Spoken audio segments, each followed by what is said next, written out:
Biodiversity, the diversity of life. It continues to amaze us through the various species of animals, plants, even the tiniest of microbes. Biodiversity has an intrinsic value that is worth protecting regardless of its significance to humans. This argument focuses on the conservation of all species, even if they are ecologically equivalent. Biodiversity performs a number of ecological services that have economic, social, aesthetic, and recreational benefits. Both points of views, intrinsic and anthropocentric, need not be contradictory as they serve the same ultimate purpose. Malaysia, being a megadiverse country, is blessed with nearly 15,000 plant species, over 300 mammalian species, 742 bird species, 242 amphibian species, 567 reptile species, 1,000 fish species, and more than 150,000 species of invertebrates.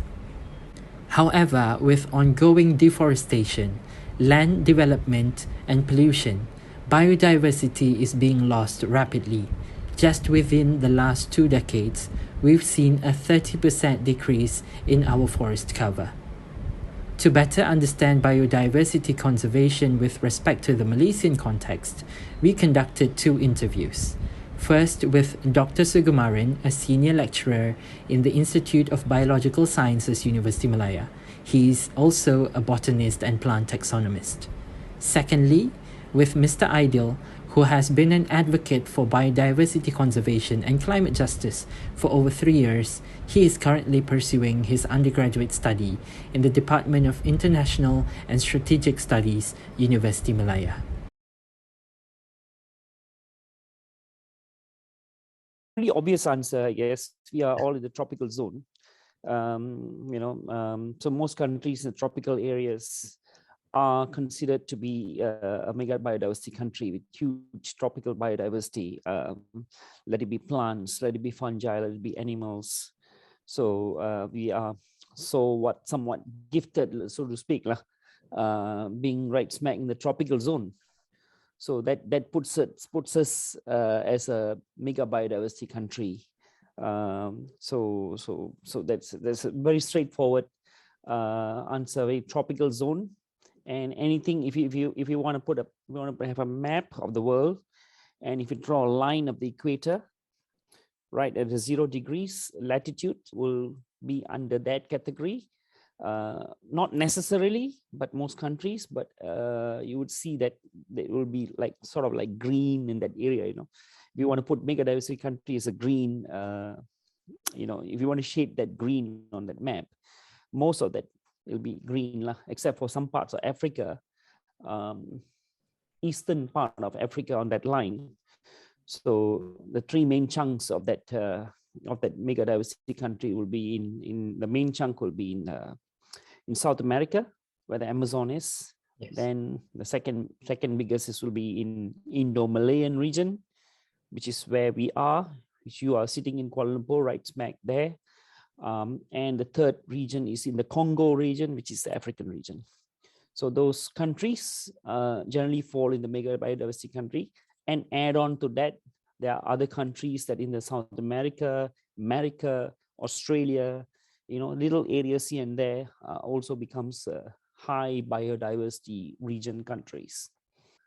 Food is a resource for all of us that we need, and we cannot survive without that. And we are totally dependent 100% on biodiversity for that at the moment, unless we're going to eat some sort of engineered food, which is coming up. But still, you need the source, right? So our beautiful durians, our beautiful rambutans that you get are all came from our wild relatives. Today, if you go into our forest, you still get those tiny little durians about that size, and then durians that we can't even eat. But you don't get your D24, your Musang King, and so on. You don't get it today in the forest. So it all originated from the forest, and it took generations and generations, perhaps many 100 years. And then for the last many hundred years, and for the last 50, 60, 70 years, researchers have improved that, and we are getting what we are getting now. The broccoli or the carrots or what we ate is all thousands of years, in the making, and it's all from the source biodiversity as a whole. And furthermore, more important, because we are sitting in a mega biodiverse area, so everything we touch is something like a relative that we touch. It's like durian, for example. We have like 40 different species of wild durians out there.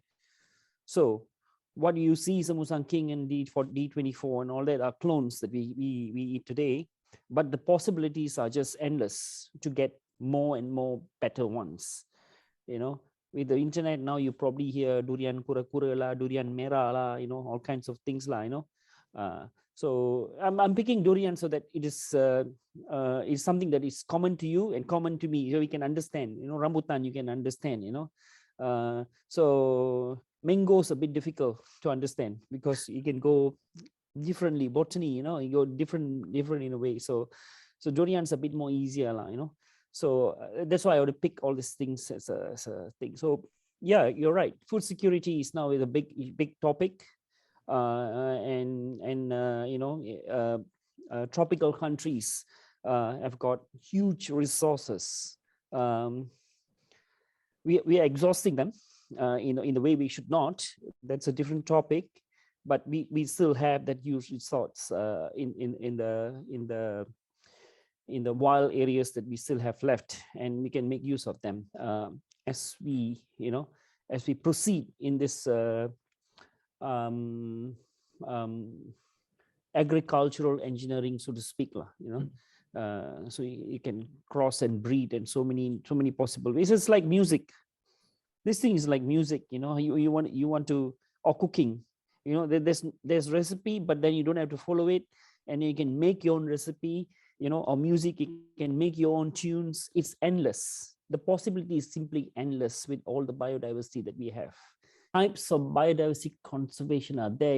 I don't think there's a real answer particularly for that, but we can talk about in situ and ex situ conservation. I think you already know about what this is. So in situ conservation is something that you have you basically preserve an area that is naturally existing. Yep. So for example, you have the Taman Negara or Endarampin National Park or Belum National Park existing, and then that is made into a national park, and that is a conservation area, right? So we don't disturb anything there. We just keep that area and we safeguard them and we use them carefully. Right? That's one way of conservation. And then another way, as you said, ex situ conservation is like taking resources from anywhere, let it be from the in situ conservation site or any site, even by the roadside if you want, a tree is flowering and fruiting, you can take seeds from there, and then planting them out in an area where it is somewhat managed, like a botanical garden, usually a botanical garden. Like what you have in the University of Malaya, we have a Rimba Ilmu Botanic Garden. That is about 60 hectares of conservation site, prime land set aside for conservation site. So kudos to for doing that. So it is an ex situ conservation site. So we take resources from elsewhere, we plant them, put them on trees or whatever, go there and plant and then keep it. And the same for the animals as well. You take out elephants or you take out any other animals and you put them in a zoo or whatever, in an area where you take care of them and you breed them and so on. So it is also an ex situ conservation site. So this is, yes, generally that sums up the entire ex situ and in situ conservation. I don't know there's any other things. Maybe there are, which I can't recall, in the particular things, but I think generally everything falls into these two large categories. For example, they have that central forest spine that runs right in the middle of Peninsular Malaysia, where that is the middle of Peninsular Malaysia is very, very steep. It's the Banjaran Titiwangsa, that one that goes right until Pahang, terminates somewhere in the middle of Pahang, So, and from Perlis down, and she comes down from Thailand, So, and then there are outcrops here and there. So those areas are somewhat protected. So, but that will be the in situ conservation site lah. Well, if you want to go in detail, they all have different focus. Some will be focusing on trees, or forestry. Some will focusing on fruit trees. Some will focusing on herbal plants and so on. So different gardens will focus on different things. So that I'm talking about the exit to conservation. So it really depends on what kind of resources you have, what kind of manpower you have, at hand to manage all these things. Deforestation issues, because of the conflict between the federal government and the state government issues. So the land always falls under the umbrella of the state government. So the federal government sets some rules and regulations for the state government, and the state governments can choose not to follow it, can choose just to ignore it, and just state this the land is their issues. They can do whatever with their land, proper forest area, virgin forests can be totally become converted, with just a flick of the paper. You sign it and that's it. You can change, things can change, right? So so that happens. Malaysia claims to have 50% of its land to be forested, still forested, but many experts believe, including myself, who thinks that is not true. I think we have less than that. We have gone beyond that, less than that. So the definition of what is a forest is then becomes a topic as well, So whether planted forest is considered proper forest, virgin forest is considered proper forest, of course, but then other types of green areas are considered forests or not, comes into matter, including plantation, oil palm plantation. Is that a forest? So some in the past have argued that is the forest because it's green and it produces, there's some sort of biodiversity in there and it produces oxygen. So of course, a lot of people dispute it, So yes, deforestation is an issue. The other one is, of course, climate change.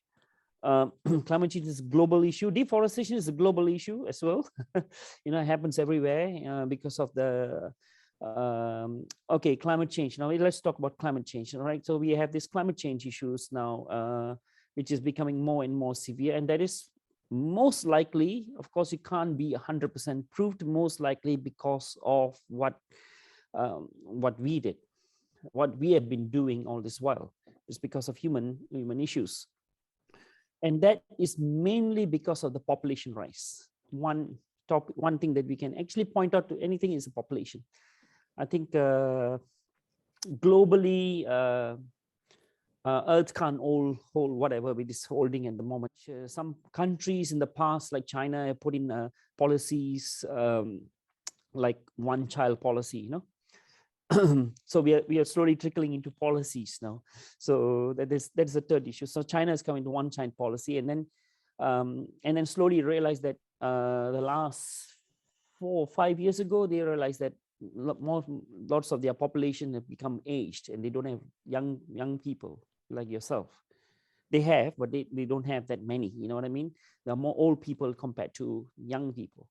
So so that now they're reversing that policy.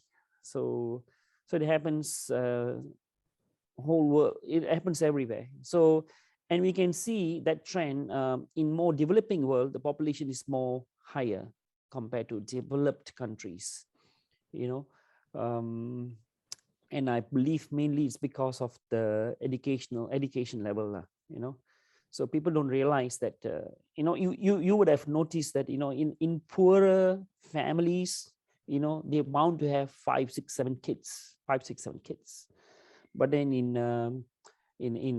more well-to-do families, they are very careful of having kids. They have 1 to 2 of them, because they think of their educational level. They need to bring them up, and it's cost. So it happens, all right. So yeah, deforestation, climate change, and we have lots of policies.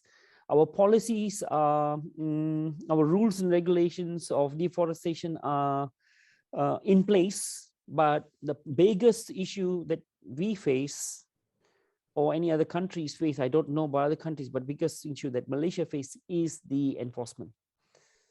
As with many other problems as well, enforcement is our issues. You know, we have good traffic rules, but we are poorly enforced. You know, same like that. You know, deforestation issues are there. So we don't enforce them properly, and you know, sometimes the power is, you know, on certain people. So people are worried to take actions. You know, all those things are in play. All those things are real what do you call real-time issues. You know, you can say anything in paper, but then when it comes to acting it in the real world, all these real-time issues comes on, including people in power. We can do anything they like, you know, and nobody questions them until it's too late. So when it's deep, when you're talking about forest and deforestation, if you do anything you like at this very moment, I think we are facing already, and we're going to face a lot of issues.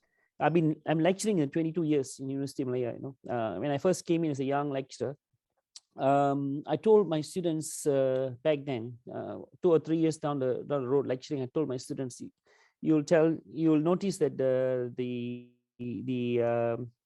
rhinoceros will go extinct in Peninsular Malaysia, which is gone. It's gone now. The Sumatran rhinoceros has gone extinct in Peninsular Malaysia. It's gone, and it was gone. It was going back in the early 2000s already. So by the time 6-7 years down the road after I said that, it went extinct. Now I'm telling the students, our tigers are going to go extinct. So we have less than 100 to 200 of them. So this is a ongoing issue. So tigers will go extinct. So maybe I won't be around to see, I don't want to be around to see whether our tigers go extinct 30, 40, 50 years down the road. If we don't do anything now, our tigers will go extinct. And these are all the iconic things that we see. You know, you put rhinoceros because it's big and iconic, you would notice it. As a student, you would know. You know, any other public person would know. Tigers, everybody would know. But how about those plants or animal life that are tiny and small that you don't even know about? You know, that would have gone those things are gone extinct in the hundreds of species, already gone. They're already gone. And plants as well. I work with plants. I'm a plant taxonomist. I can tell you hundreds of them have gone extinct already.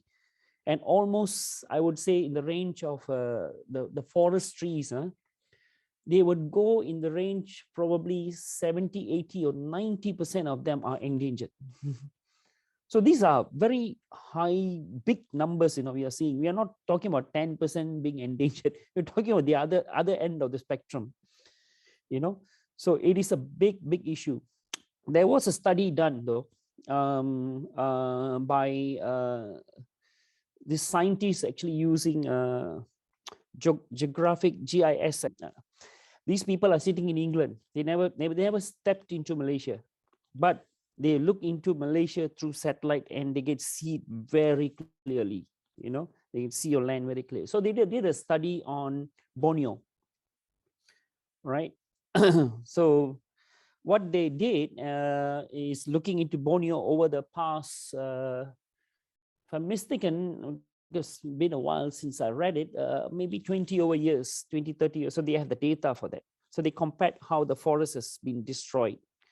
And what the conclusion is, the long story short, is that in Sabah, I may be wrong with a little bit of percentage here and there, but in Sabah, the percentage is probably 7% of the forests are intact. 7%. And in Sarawak is 3%. You know, this means 7% of the forest has never been logged in Sabah. And in Sarawak, 3% of the forest has never been logged.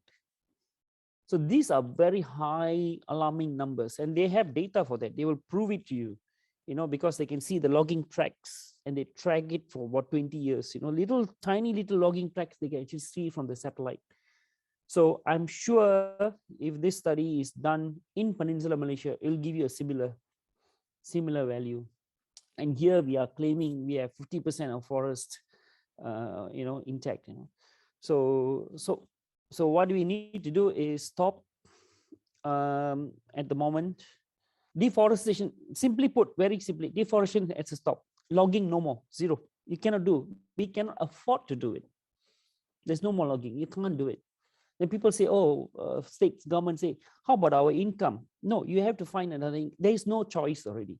There is zero choice anymore. You don't have a choice. Either you do it now, or in another 50 or 100 years, your children or your grandchildren will greatly suffer. Because we are seeing your generation suffering at the moment. You probably won't realize it, but we are seeing your generation suffer. Because in my lifetime, I'm seeing forested area right in front of my eyes, which, I've been to this forest, which nobody has gone in and logged it, but it is deteriorating. You know what I mean? Because the environment is deteriorating. So the surrounding environment is deteriorating. You don't have to really go and log it. Your surrounding areas deteriorating, automatically deteriorate. So it's happening now in a big scale. So it's a huge, huge problem. I am worried for your generation and one or two generations after you as well. So I'm worried about my daughter. I have a daughter. I'm worried about my daughter. Very, very worrisome, because people are not in the topic. They won't know, they won't care, they don't know, but when you're in the topic, you actually goes into your head almost every day. Almost get you a bit crazy, thinking about it over and over again, because you know the facts. All right. So, but we can do something about it at the moment. Still can do something about it, but it has to be a global, tackled globally. So they're talking about climate change. They're talking about zero carbon emission by 2050, which is all good, but can it happen realistically is what we're talking about. To anyone who wants to has a meaningful engagement to protect nature, I think everything is interlinked with biodiversity conservation, no matter what we do.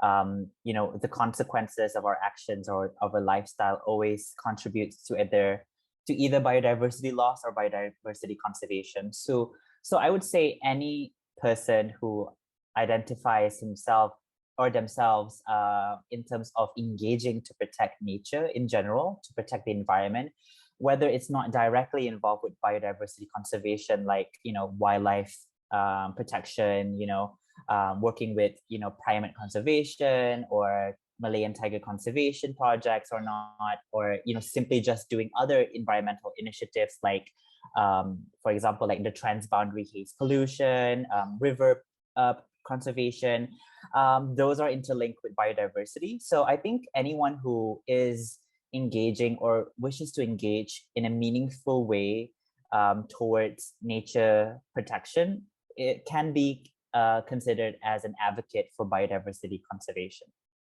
Why it's important to conserve biodiversity is because everything that we do is interconnected with it. From the food that we eat is dependent on, pollinators. For example, I think one thing that Malaysians are not grateful enough is because that durians are in fact pollinated by flying foxes and bats, right? They happen to pollinate patai as well, a lot of the things that we depend on for our food security. And other than that, we also depend on clean fresh water from biodiversity, because we have species like crocodiles that actually, eat up dead carcasses of animals in freshwater ecosystems, making sure that the rivers are clean. So everything that we do or everything that we consume has a connection with biodiversity. And I think the most accessible way that we are engaging with biodiversity is perhaps seafood. Fisheries is such an important industry in Malaysia. However, the system here is really flawed. We are overfishing. There are cases of illegal fishing, fish bombings. Other than that, we also have cases of plastic pollution, abandoned fishing nets, and so on. So without a sustainable population of fish, Malaysians would see an increased price of seafood. They would see, scarcity of seafood. That would mean it will be in more negative impact on coastal livelihoods, like for example, like fishermen and the families that they are supporting. So I think the most accessible connection that we see is definitely the things that we consume in our daily lives, whether it's seafood or fruits and so on. They always have a sort of like ecological role when it comes to biodiversity. These animals like flying foxes and bats, they pollinate durians, but somehow we have this misinformed assumption that they're pests, they're eating the durians, but in fact flying foxes and bats don't eat durians. They only eat the nectar from the durian flower. From eating that nectar, the pollen gets stuck to the fur of the flying fox, and the flying fox goes to another tree and cross-pollination occurs, which I think you guys more better than I do. But essentially whatever we consume or do has a connection with biodiversity, from fresh food to clean air to clean water sources. Everything has a connection with biodiversity. So conserving it means ensuring our very livelihood is at a sustainable level. So being a Generation Z, I think, social media is such an advantage for our generation. So using, platforms such as Twitter and Instagram has always been a strategy of mine to engage with young Malaysians who are actively on both platforms, right? So social media engagement is one of the most important forms of online advocacy. It's just as impactful as, peaceful assemblies, protests, or physical acts of mobilization. Social media is an advantage that a lot of environmentalists, especially those within the climate justice scene, is using, but also other activists, from human rights to labor to gender-based issues and so on. So that's how I've been mainly doing my advocacy and activism on social media, which has garnered me a lot of opportunities that I'm really grateful of. For example, to be a part of this interview, to be a part of other interviews and forums and events and collaborations and work as well outside of social media. But for me, it started with social media on my Twitter account and Instagram. So that's how I've been engaging through it. And both platforms are different in terms of conveying the awareness. Twitter is great. Twitter is great for, threads, simple tweets within 240 characters that are, that are like restricted within that word limit, but also very much accessible and, rather than lengthy essays and so on. But you also have Instagram that are great for infographics, because we know that people sort of like have this, momentum of sharing infographics on their Insta stories, right? So both platforms have different ways of engaging when it comes to environmental advocacy. But the point is, like, education matters on both social media outlets, and they both have different targets and have different ways of engaging. But I think I've been sort of like, it's the same impact, I would say. There are plenty of ways that we can do it.